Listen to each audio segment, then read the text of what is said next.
Words with Mayor McKay.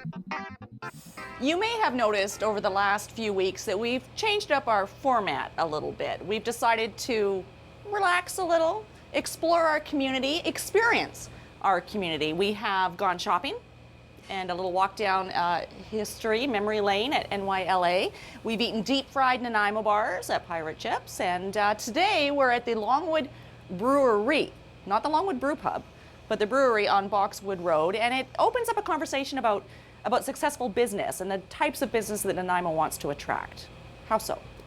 Well, it's interesting because when you talk to the tourism people, they talk about the fact that food is becoming more of a celebration, and the fact that we're now going to listen to cicerones talk about how to pair beer, for example, with our meals. And we're being more sophisticated in our palates. This business is showing us how to do it. They're creating local product, and we're seeing other businesses that are starting to mimic this model. I think it's great. It's not about competition. White Sail is another brewery that's looking at coming to Nanaimo, and that's probably no accident. It has a lot to do with the success of the Longwood Brew Pub. I remember when Longwood first started, you know, they're still out at Longwood Station, and they had their little brew. You remember that, and I don't even know how long ago that was now. 14 years, I think they've been running. Wow. Yeah.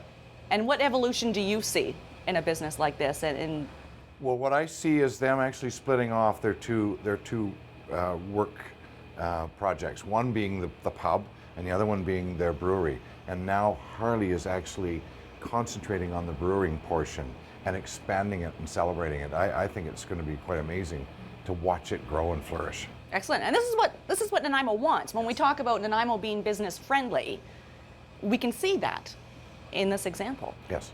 Excellent. Okay, you're just like, why is there a beer on the counter and why haven't we opened it yet? Well, never mind the beer. Why is there soap on the counter? Oh, this is a gift for you, Bill. This is actual beer soap. And what do you think? It smells pretty good. Imagine getting pulled over and the cop saying you smell like beer. Well, actually, no, that's just my soap. Well, I just had a shower, actually. Okay, so we did pick an example here. Do you want to pour it? Sure. Okay, so we're trying the extra blonde ale today, not for frivolous reasons, but because it is a great example of the evolution of craft beer. Not only are we pairing beer with food, we are also now sourcing the ingredients locally. Longwood is very proud of this. All the ingredients have been sourced in cedar. Did you know that, Bill? Yes. Okay, so all the barley in cedar, it's been malted in cedar. So this is, what do you call this, a spin-off business, indirect benefits to the community? This can happen not just in the brewery industry, but all other kinds of industries. It's about organic development of an industry whereby somebody says, I need barley. Somebody says, I can grow that out in cedar. I need to have it malted. Now all of a sudden we've got this collection of 100% made in Nanaimo. Well, cheers to Nanaimo then. Cheers. Cheers to business in Nanaimo. This is my favorite. Oh. This is my favorite. It really is. I think they're all my favorite, though. Yeah.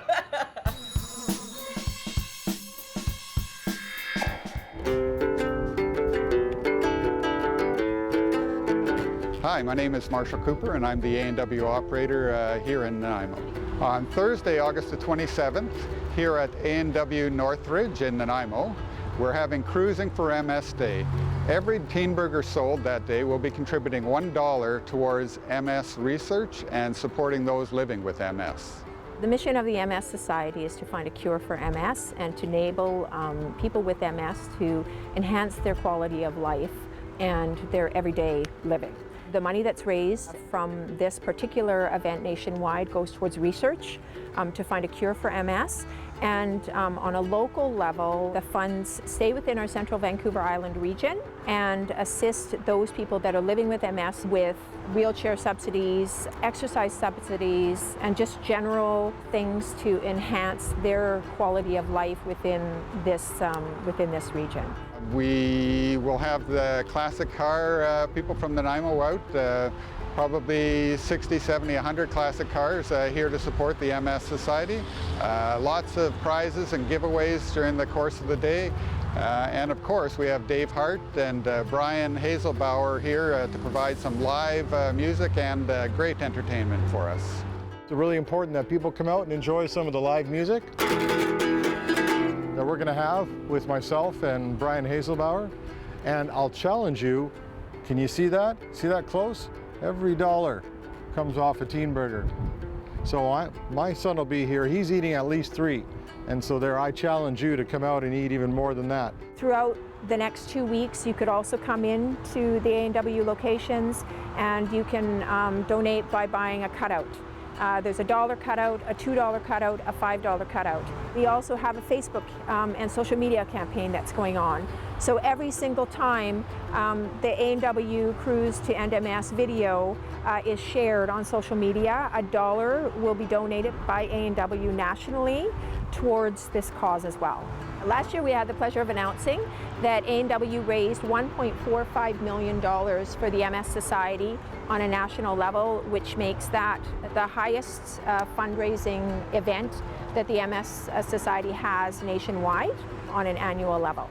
So it'd be great to see everyone come out and support the MS Society and those people living with MS and MS research. Buy a teen burger, $1 from every teen burger sold goes towards the campaign, and it'll just be a great time to hang out, just a fun way to spend a Thursday day or evening. Thank you everybody for coming out and supporting the MS Society in the Central Vancouver Island region. Go interactive with Jocelyn. August 30th marks the first ever fundraiser for the newly established Nanaimo Chinese Women's Society, and today we're joined by Cindy and Tina, both board members, actually president and board member of the Nanaimo Chinese Women's Society, and we're going to talk a little bit about this upcoming charity sale that they have on August 30th. Welcome. Thank you. Thank you. First off, tell me a little bit about the Nanaimo Chinese Women's Society. We'll start with you, Cindy. Yeah, it's a really good pleasure to be here to promote our first charity sale by Nanaimo Chinese Women's Society. We are new formally from the organization. We want to include all the newcomers from China. Recently, it's become more and more, about like 3,000 or more. Yeah. We were talking a little bit earlier that you're about 200 members as of right now. And Yeah, actually more than that, because we usually communicate on the cell phone. We have WeChat, so something like a Facebook Messenger, something like that. There we have over 200 members, but some cannot get in because it's a too big group. Oh wow! Yeah. So Tina, one of the things that Cindy and I were talking about earlier was that this started off as sort of like a group for moms, so the kids could come together. But now it's grown to something bigger than that. Yeah, it is. Like originally, we just want to get together by all these moms and help their issues in the kids raising and even in the daily life, and where they can get some special grocery, that kind of things. But then Cindy think that will be a good idea. We have official organizations for all these moms, and if anything happen, as you know, it's only a couple of weeks ago, there are some bad things happen to the Chinese community about the bus bench, right? And so we do think it's a really good time to just build up organization, Chinese Women's Society in Nanaimo. So we think, okay, it's time for us to do something back to the community. Right. Yeah. So let's talk a little bit about the charity sale. So Tina, what's happening? Who's it for? Why are you guys doing it? I'm actually working for the Nanaimo Hospital Foundations, and this is something we comes up it's actually not our first fundraising event, but it's the first one for the Nanaimo Chinese Women's Society. And back to the May this year, we actually fundraising around $3,000, and through the Run for Life events, and it's. From that event, we can see our Chinese community, they are really devoted in this kind of things. They want to show they're generous, and they want to giving back to the community. So that's really the things generate this idea. And when we talk with some moms within our group, and they're thinking it's a great idea. We want to adopt some equipment from the hospital. Yeah. Perfect. So what a great way to kick off, your first fundraiser. So it happens August 30th, 9 to 2 p.m. 9 to 2 p.m. in the Rock City Center. Perfect. And where can people find more information if they have items to donate, because you're still looking for items? Right now, we will have a Facebook, and we post all the information notice there, and people, and also we have an email and a cell phone number there. They always call me. We not only for the staff, and we have children. We will have a performance. They will dance and sing, and also some kids, little kids, will sell the lemonade and drinks. So just come and support us. So it's definitely more than just a charity sale. It's a little bit of an event fundraiser. Yeah, it's a lot of fun there on that day. So yeah, we really appreciate if somebody can donate over just the coming to our events. That will be a huge support for us.